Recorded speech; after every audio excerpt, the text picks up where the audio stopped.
I personally never wanted to go anywhere else. Number one, I didn't want to have to be concerned about going into labor in the middle of the night and driving an hour and a half, 2 hours to get to where I needed to be safely.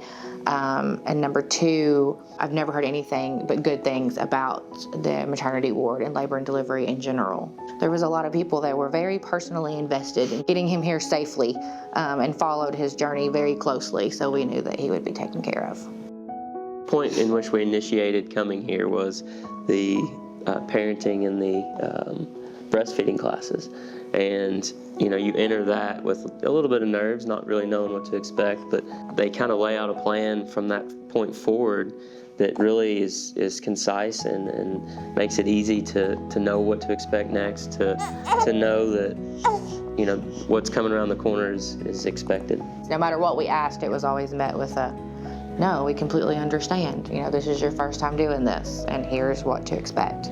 I'll tell you the point that was, I guess, the most heartwarming, the point that really put the cherry on the top for our experience here was our middle of the night, our third shift nurse. She was the most caring, the most loving, the most went out of her way individual.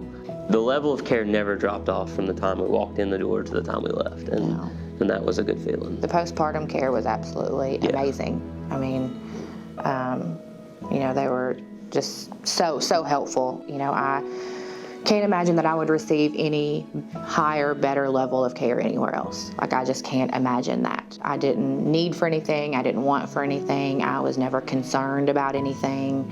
So I can't imagine that traveling an hour and a half or 2 hours down the road, I would find anything more than what I had here.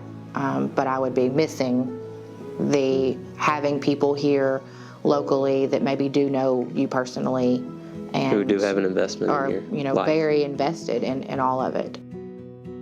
So in January of 1989, almost 31 years exactly, Sandy Purcell, who was Jonah's labor and delivery nurse, also joined me.